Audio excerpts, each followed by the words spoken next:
नमस्कार प्यारे साथियों। आज हम चर्चा करेंगे भारतीय राजनीतिक विचारक अरविंद घोष के बारे में। अरविंद घोष का जन्म 1872 में हुआ था और 1950 तक जीवित रहे हैं। सबसे महत्वपूर्ण ये है कि 15 अगस्त को ही इनका जन्मदिन आता है। अरविंद घोष के जन्मदिन के दिन ही भारत आज़ाद हुआ था, यानी 15 अगस्त 1872 को अरविंद कलकत्ता के एक बहुत ही प्रतिष्ठित परिवार में जन्म लेते हैं। शुरू में स्वतंत्रता आंदोलन में गरम दल के नेताओं के साथ रहते हैं और बाद में एक आध्यात्मिक गुरु बन जाते हैं। अरविंद कवि, लेखक, साहित्यकार, मनीषी, चिंतक, देशभक्त, मानववादी और राजनीतिक दार्शनिक हैं। रौम्य रोला ने कहा है कि पूर्व और पश्चिम की श्रेष्ठतम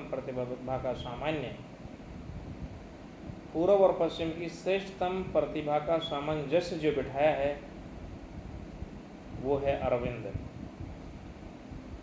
रविन्द्रनाथ टैगोर अरविंद से इतने प्रभावित हुए थे कि उन्होंने उन्हें भारतीय संस्कृति का मसीहा बताया।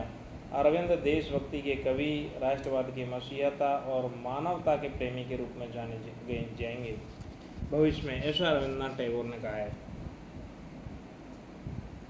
उन्होंने लॉर्ड्स एंड डेगर नाम से एक संस्था का गठन किया जिसका उद्देश्य था मातृभूमि की रक्षा करना। इंग्लैंड में पढ़ाई की है अरविंद ने, और इंग्लैंड में पढ़ाई करके लौटने के बाद, जैसा एक चर्चा और हम बता दें कि अरविंद ने ICS की परीक्षा पास कर ली थी, लेकिन घुड़सवारी में वो फेल कर दिए गए। वहाँ से लौटने के बाद अरविंद बड़ौदा के रियासत में नौकरी करने लगे।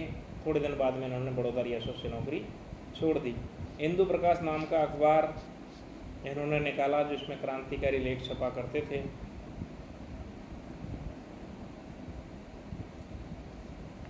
शुरू में कांग्रेस की कई मीटिंगों में गए और धीरे धीरे बाद में अरविंद कांग्रेस के आलोचक बन गए। अरविंद उग्र विचारक थे जो लाल बाल पाल के सहयोगी रहे हैं। बिपिन चंद्र पाल द्वारा स्थापित वंदे मातरम के संपादक बने अरविंद। 1906 में अरविंद बड़ौदा से कलकत्ता आ गए और उन्होंने युगांतर नाम का एक पत्र कलकत्ता से निकाला। धीरे धीरे कांग्रेस की कई मीटिंगों में जाने के बाद अरविंद कांग्रेस के कड़े आलोचक बन गए। क्रांतिकारी गतिविधियों में भाग लेने के लिए अरविंद को 1 वर्ष अलीपुर जेल में भी रहना पड़ा। कर्मयोगी और धर्म नायक 2 साप्ताहिक पत्र भी उन्होंने निकाले। अप्रैल 1910 में पांडिचेरी चले गए जो उनकी कर्मभूमि बन गया। आज भी अगर आप पांडिचेरी जाते हैं तो वहाँ अरविंद आश्रम और कई तरह की चीज़ें हैं जो आप भ्रमण कर सकते हैं। सबसे महत्वपूर्ण है अरविंद के राजनीतिक विचार। अरविंद का राजनीतिक दर्शन के मूल में आध्यात्मिक राष्ट्रवाद है। राष्ट्रवाद केवल एक राजनीतिक कार्यक्रम नहीं है, यह तो एक धर्म है जिसके माध्यम से हम राष्ट्र में और राष्ट्र में रहने वाले लोगों में राष्ट्र की एक छवि देखते हैं। उन्हीं के शब्दों में अगर हम चर्चा करें तो अरविंद कहते हैं कि राष्ट्रवाद धर्म है जो कि ईश्वर से प्राप्त हुआ है। राष्ट्रवाद एक पुनीत कर्तव्य है जिसके लिए तुम्हें जीना है। यदि तुम राष्ट्रवादी हो तो तुम्हें राष्ट्रवाद के धर्म को स्वीकार करना पड़ेगा। यानी अरविंद राष्ट्रवाद को एक धर्म मानते हैं और ये धार्मिक भावना और उत्साह के साथ ही किया जाना चाहिए। तुम्हें ये एहसास होना चाहिए, ऐसा अरविंद कहते हैं कि तुम्हें एहसास होना चाहिए कि तुम ईश्वर के ही यंत्र हो। राष्ट्रवाद कभी नष्ट नहीं हो सकता। जैसे कभी ईश्वर नष्ट नहीं हो सकता वैसे ही राष्ट्रवाद भी नष्ट नहीं हो सकता। ईश्वर की शक्ति से राष्ट्रवाद ओतप्रोत है और इसलिए वह अस्त्र शस्त्रों से कभी भी कुचला नहीं जा सकता। राष्ट्रवाद अमर है, ऐसा अरविंद कहते हैं। राष्ट्रवाद एक आध्यात्मिक शक्ति है, नैतिक बल है। राष्ट्र केवल भौगोलिक अभिव्यक्ति नहीं है, ये प्रेरक शक्ति है जो व्यष्टि को समष्टि से जोड़ता है। अरविंद भारत को एक देवी शक्ति मानते हैं। वे मातृभूमि की दिव्यता में आस्था रखते हैं। यानी अरविंद पूरी तरह आध्यात्मिक बातें करते हैं। राष्ट्रवाद ही जाति, संप्रदाय, धर्म, नस्लवाद, क्षेत्रवाद जैसी विभिन्न प्रवृत्तियों को एकता के सूत्र में पिरो सकता है। अरविंद राष्ट्र को एक विराट पुरुष मानते हैं कि राष्ट्र एक विराट पुरुष है जिसमें सब चीज़ें समाहित है। अरविंद के अनुसार राष्ट्रवाद विश्व बंधुत्व, अंतर्राष्ट्रवाद और मानवता के अनुकूल ये अवधारणा है। उनके अनुसार हिंदू धर्म एक शाश्वत धर्म है। ये अरविंद हिंदुओं के पक्ष में बात करते हैं। अरविंद ने निष्क्रिय प्रतिरोध की भी बात की है, लेकिन उन्होंने इसमें 5-6 बातें हैं जो बताई हैं। पहली है विदेशी सामान का बहिष्कार, दूसरी है स्वदेशी का प्रसार, तीसरी है ब्रिटिश सरकार द्वारा स्थापित संस्थाओं का बहिष्कार, चौथी है जनता द्वारा सरकार के प्रति असहयोग, पांचवी है शासकों का सामाजिक बहिष्कार और छठी सरकारी शिक्षण संस्थाओं का बहिष्कार।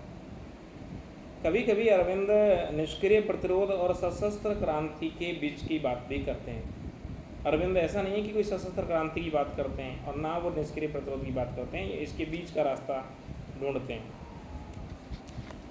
देखिए, इसमें आपको बहुत महत्वपूर्ण चीज़ें ध्यान रखनी है। अरविंद गरीबों की भी बात करते हैं, पर गरीबों की क्रांति की बात नहीं करते जैसा कार्ल मार्क्स करते हैं।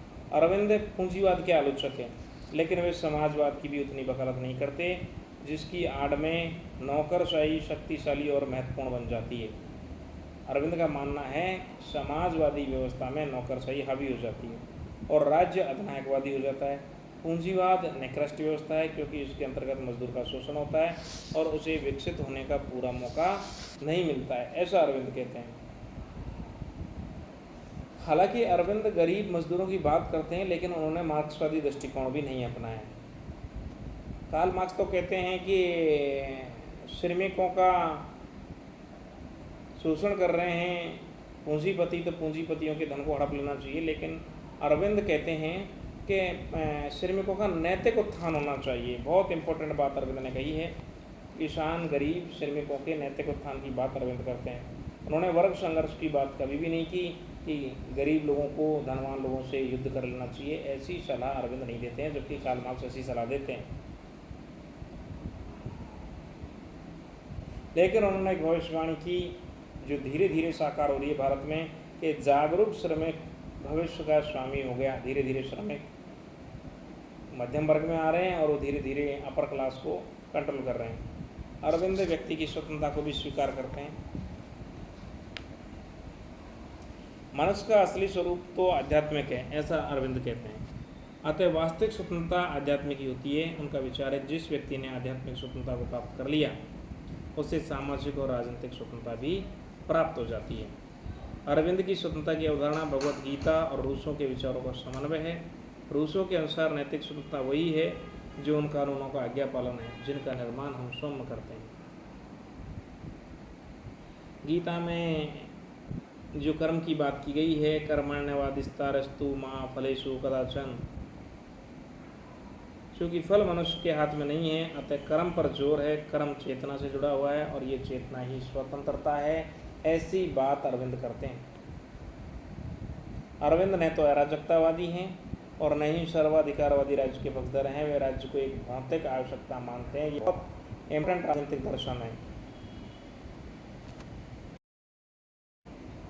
अरविंद कहते हैं कि राज्य मनुष्य के हाथ में रहे। ये बहुत अच्छी बात अरविंद ने कही है, न कि मनुष्य राज्य का दास बन जाए। मनुष्य राज्य का दास नहीं बनना चाहिए, ये बात अरविंद कहते हैं। व्यक्ति का अपना स्वतंत्र अस्तित्व है और ये राज्य केवल एक सुविधा प्रदान करने वाला एक साधन के रूप में, यानी अरविंद व्यक्ति को साध्य और राज्य को साधन मानते हैं। अरविंद लोकतंत्र को आर्थिक एवं राजनीतिक व्यक्तिवाद का प्रतिफल मानते हैं। व्यक्ति की सामाजिक, राजनीतिक और आर्थिक अधिकार सुरक्षित होंगे, ऐसी चर्चा अरविंद करते हैं। ये अरविंद के बहुत महत्वपूर्ण राजनीतिक विचार हैं जिनकी हम लोग चर्चा कर रहे हैं।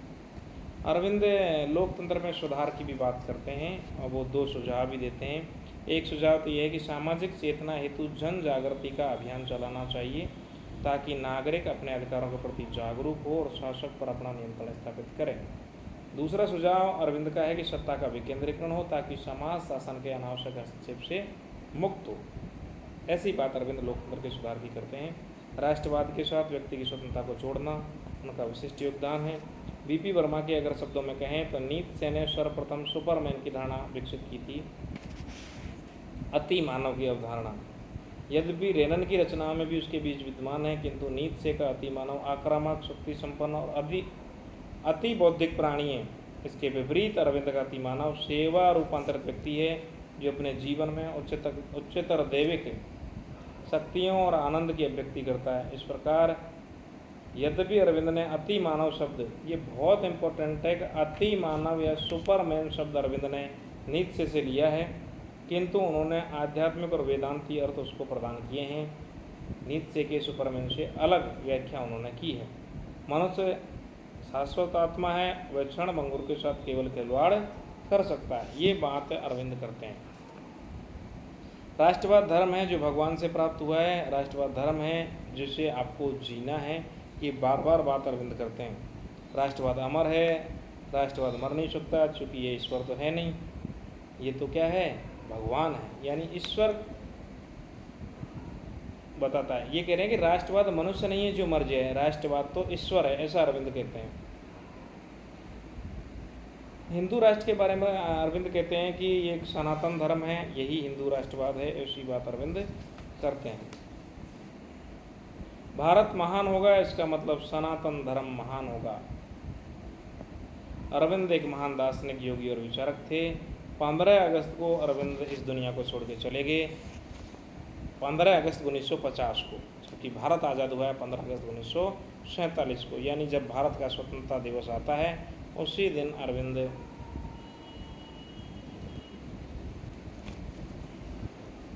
का जन्मदिन होता है। 1950 को अरविंद की मृत्यु होगी, 15 अगस्त को अरविंद जी का जन्मदिन है, यानी जयंती है, जिस दिन भारत का स्वतंत्रता दिवस होता है। धन्यवाद।